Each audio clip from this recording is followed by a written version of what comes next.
Hello students, let's solution. Solution is having assertion and reason. We have to select the correct option regarding this assertion and reason whether these are correct or not. Assertion is a forest in a tropical region like Ecuador has up to 10 times as many species of vascular plants as a forest of equal area in a temperate region like the Midwest of the USA. ये तो सही दिया हुआ है क्योंकि यहाँ पे concept क्या आता है कि हमें पता है कि जैसे जैसे हम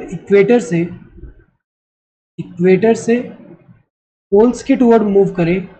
चाहे साउथ पोल हो या north pole, number of species क्या होते हैं, डिक्रीज होते हैं यहाँ पे। तो स्पीशीज डाइवर्सिटी क्या होता है, डिक्रीज होता है।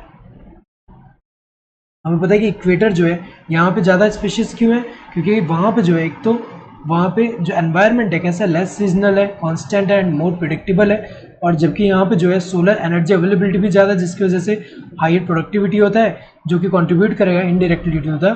Higher species diversity. तो अगर हम देखें यहाँ पे, तो यहाँ पे एक ही एरिया, जैसे कि यहाँ पे जितना एरिया हमने इक्वाडोर जो कि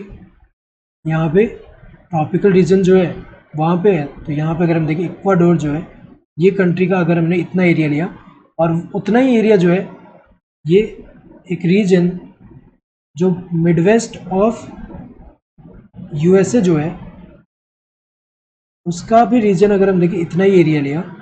यहाँ पे स्पीशीज अगर हम देखें जो number of species of vascular plants है यहाँ 10 टाइम्स जो है ज़्यादा देखने को मिल रहा है एज कम्पेयर टू, जैसे कि यहाँ पे ये x है, यहाँ पे x है, तो ये 10x देखने को मिल रहा है यहाँ पे। तो अगर हम देखिए करेक्ट दिया, रीजन क्या है, in general species diversity decreases as we move away from the equator towards the poles. ये जो है सही दिया हुआ है, जैसे जैसे हम इक्वेटर से पोल के टुवर्ड्स जाते हैं तो नंबर ऑफ स्पीशीज डिक्रीज होता है। इसलिए अगर हम देखें तो ये जो इक्वेटर के नज़दीक है ट्रॉपिकल रीजन में, तो यहाँ पे नंबर ऑफ स्पीशीज जो है वस्कुलर प्लांट का ज़्यादा है as compare to Midwest of USA जो कि टेम्परेट रीजन है। तो अगर हम देखें यहाँ पे दोनों करेक्ट है, रीजन करेक्ट एक्सप्रेशन है असर्शन का, both assertion and reason are true and reason is the correct expression of assertion, सही दिया है दोनों true and reason correct expression है असर्शन का, both assertion and reason are true but reason is not the correct expression of assertion, गलत दिया हुआ है क्योंकि रीजन तो करेक्ट एक्सप्रेशन है असर्शन का, assertion is true and reason is false, गलत दिया, रीजन फॉल्स नहीं ट्रू है, assertion is false and reason is true, ये गलत दिया, असर्शन फॉल्स नहीं ट्रू है। Correct answer with this first one. Hope you understood the question, thank you and all the best.